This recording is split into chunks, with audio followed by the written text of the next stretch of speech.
Ben voilà, je viens de vous expliquer dans une première partie de ma chaîne, cette partie AZF. Du coup, là, j'ai une idée d'appeler quelqu'un hein, qui manque de parole.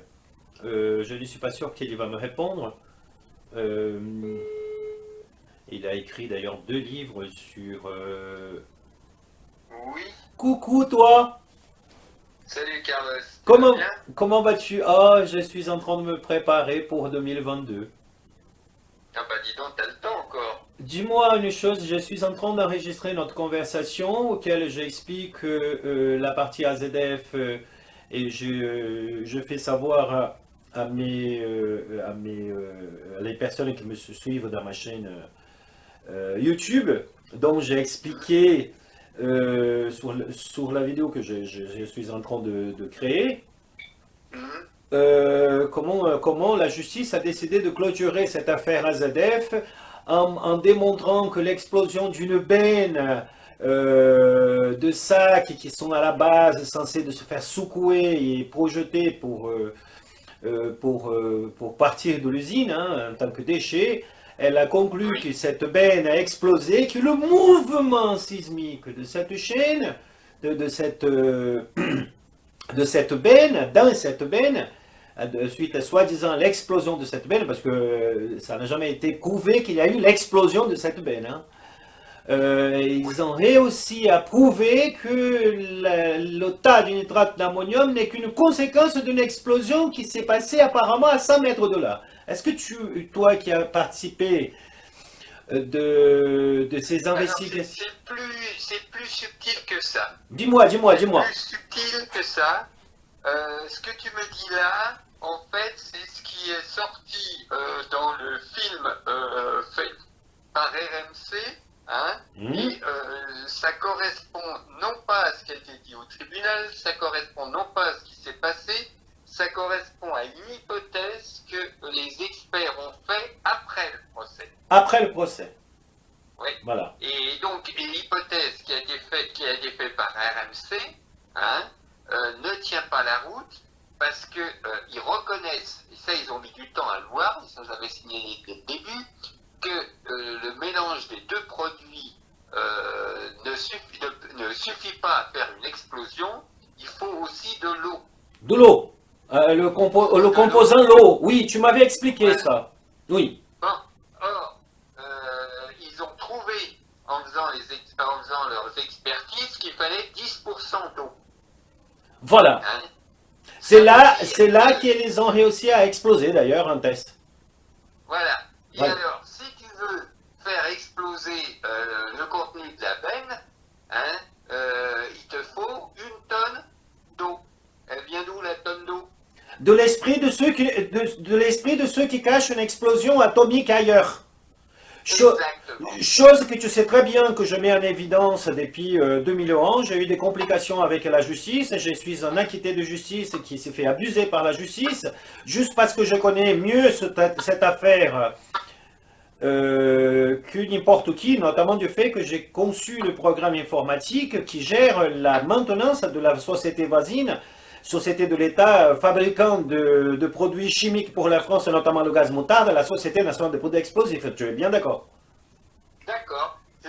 Je suis d'accord avec toi. Et Mhm. donc, le tribunal, en fait, n'a pas du tout suivi cette hypothèse parce qu'il se trouve que en plein milieu du procès,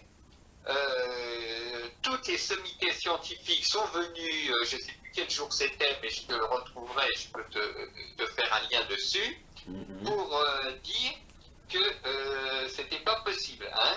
Il y a eu le président du CNRS qui Mhm. est venu, hein, pas Mhm. du CNRS, du site de Si, l'Académie si, des c'était de sciences. l'Académie de sciences. Si, si, si, si. Ouais. Voilà, de l'Académie des sciences, hein, qui a dit les experts ils sont nuls,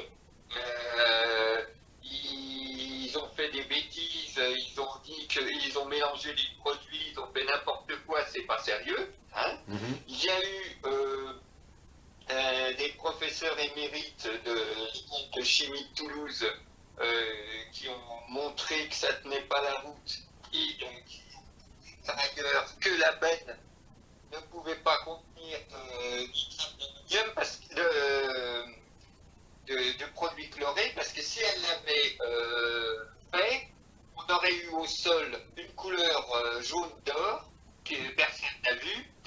on aurait senti très fort le chlore, ce qui n'est pas possible parce que le gars qui conduisait la bête aurait dû partir et aurait été pris à la gorge par l'odeur de chlore.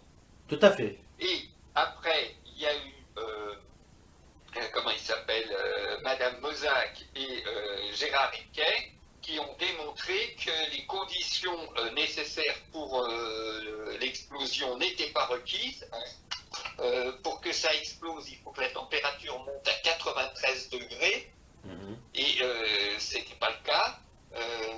Donc ils ont prouvé vraiment, et toute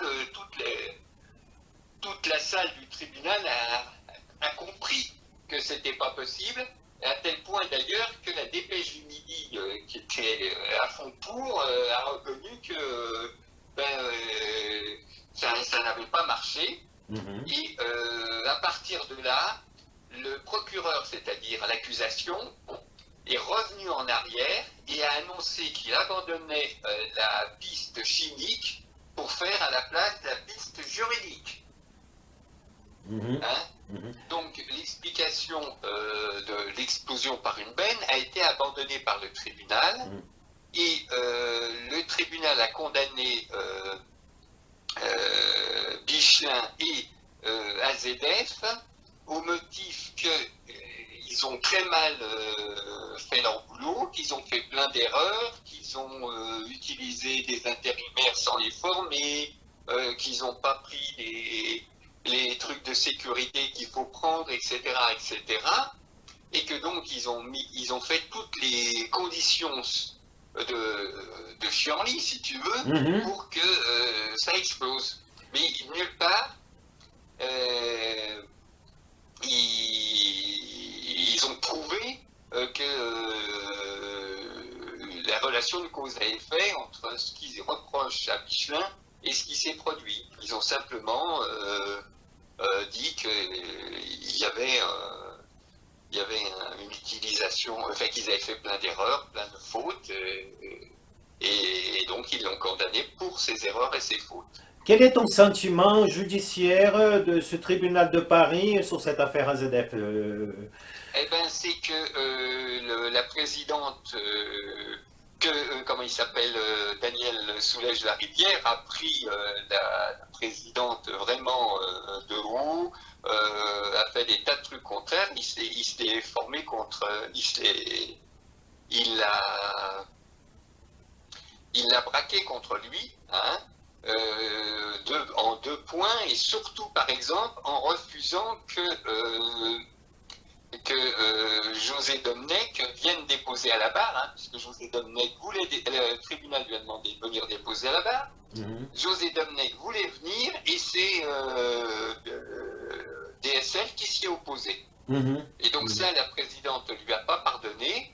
Et par ailleurs, elle ne lui a pas pardonné non plus, je sais plus, il y a eu un autre truc vraiment où ça gazait pas. Et vraiment, elle était en colère contre lui, et donc il y avait du ressentiment de la présidente contre DSL. Ça, c'est le premier point. Et le deuxième point, elle est persuadée que c'est la faute de Total, mais comme elle ne pouvait pas attaquer Total et condamner Total, elle s'en est pris à Michelin. À Michelin directement, voilà. Voilà. Hein, laissez-moi te poser une question. Tu as écrit tu as écrit 2 livres. Oui. De cette affaire. Tu gagnes de l'argent avec ces livres, Non, Daniel? non. Le premier, on m'a fait un chèque parce qu'il est parti très vite, mais le chèque était vraiment juste, c'était une avance. Le deuxième, j'ai pas pu signer comment ça s'appelle,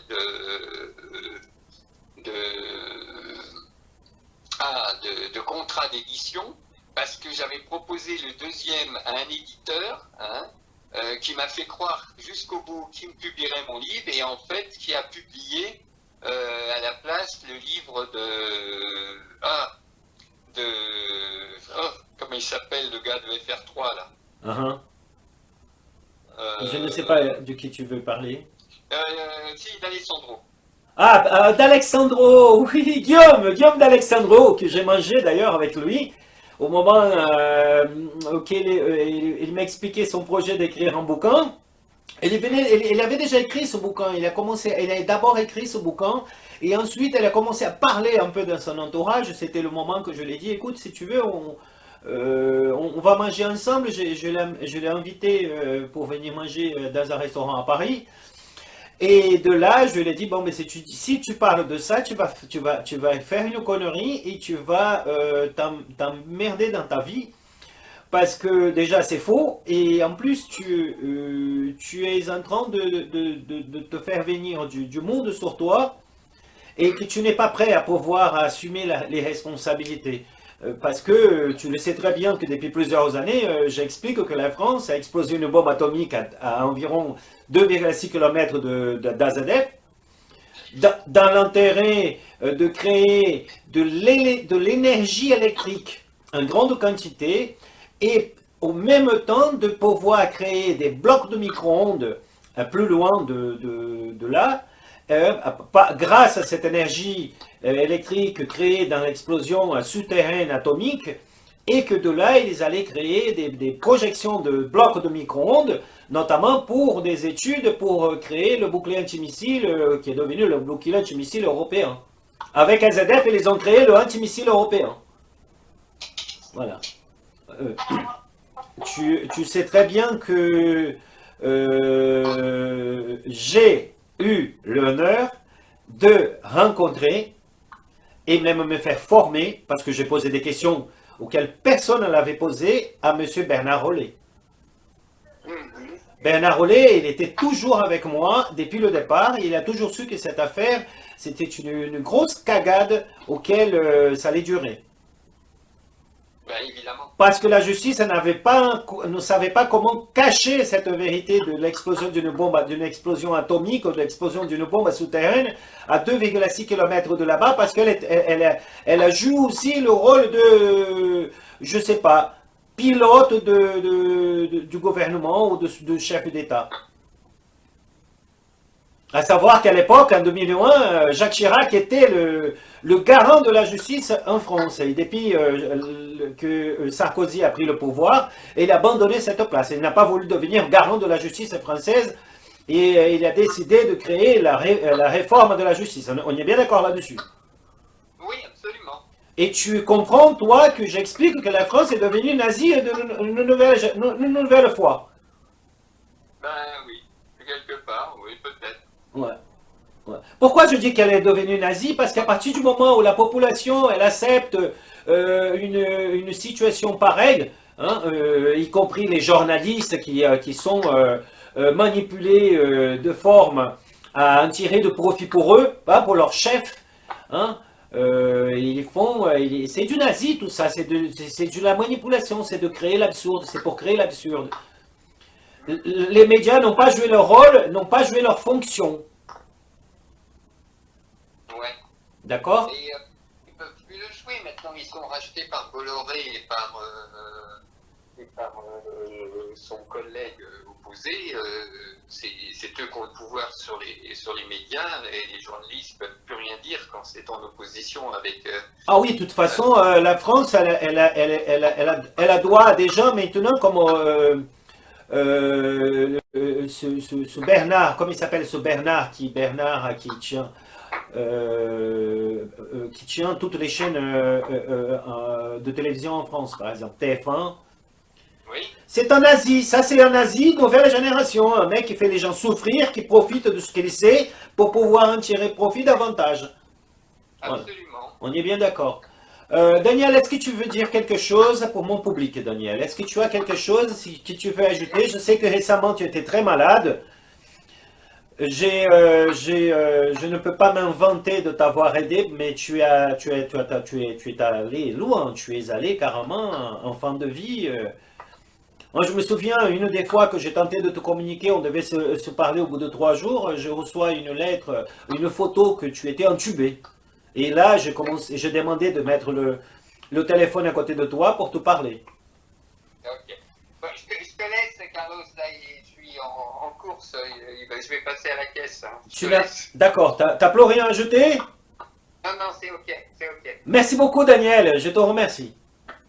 bénédiction. Bonne journée. Voilà, je viens d'avoir un entretien avec Daniel Ghessi qui a écrit justement sur cette affaire AZF. Et comme moi, il a écrit il ne touche pas dessous. Pourquoi? Parce que les nazis de la nouvelle génération dont j'implique, hein, et ils vendent nos livres, et ils vendent nos œuvres, et la justice elle ne peut rien faire. Au contraire, elle protège ces nazis.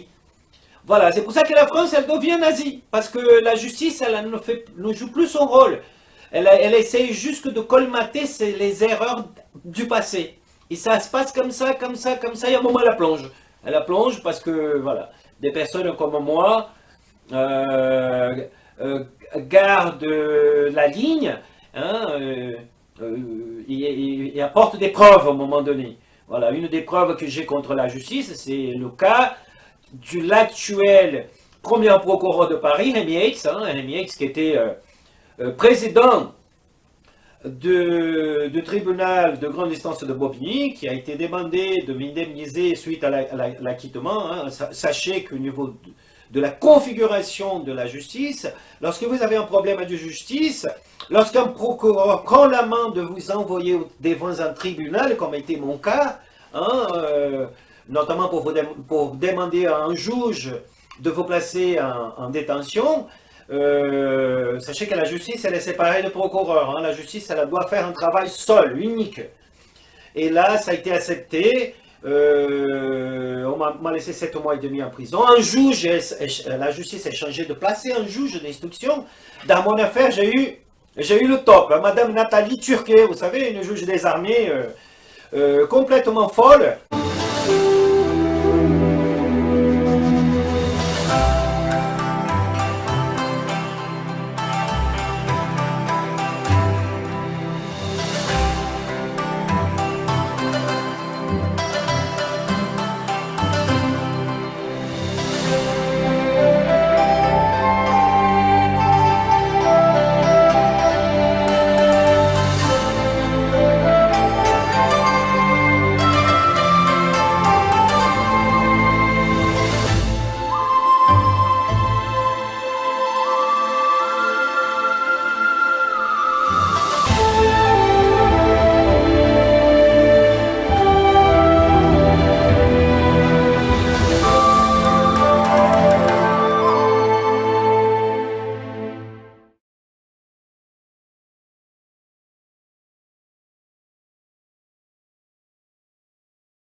Monsieur Sarkozy.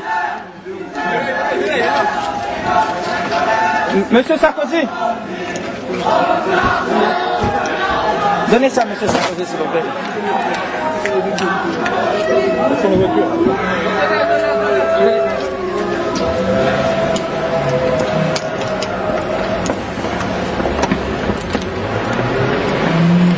Ah, monsieur Sarkozy qui s'en va en courant, incapable de répondre à ma question concernant divers essais, notamment électromagnétiques à Toulouse. Voilà, j'ai tenté mon coup. Voilà, la campagne des menteurs.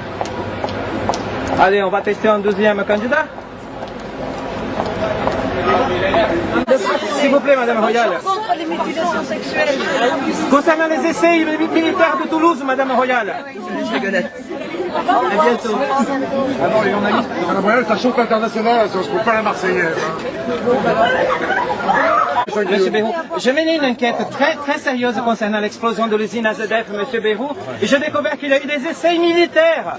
Est-ce que vous pouvez répondre des questions pour les Toulousains, notamment, Monsieur Bérou? Et qu'on va pouvoir ouvrir un dialogue concernant les essais qui ont été faits dans la base de pêche David le 21 septembre 2001 concernant les diverses explosions à Toulouse? Je sais bien que vous m'en parlez, mais je ne sais pas de quoi il s'agit. Ben, écoute, il faut toujours garder un certain sens, une certaine conviction qu'à un moment à l'autre, on va vous apporter un regard différent et puis on va vous laisser aussi apporter votre travail qui est destiné à la vérité, qui est destiné à la population française tout en complet, puisque là on joue quand même avec la place suprême, avec la vie des gens, une affaire qui est sérieuse, tout à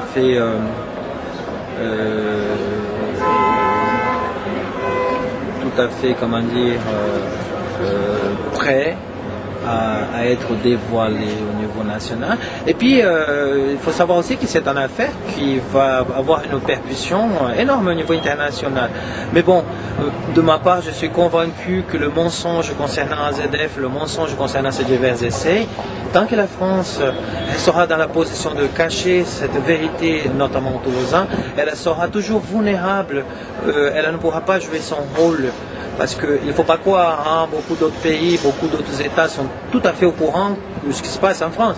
Bon, maintenant, il va falloir qu'un débat soit ouvert. Moi, j'ai pris le courage de le faire, notamment ce n'était pas à moi de le faire, ce débat, mais malheureusement, voilà, c'est quand même, j'avoue que c'est quand même assez courageux de ma part, mais je ne suis pas là pour dialoguer ça, je suis là plutôt pour tenter d'ouvrir un débat concernant le départ de 103 personnes.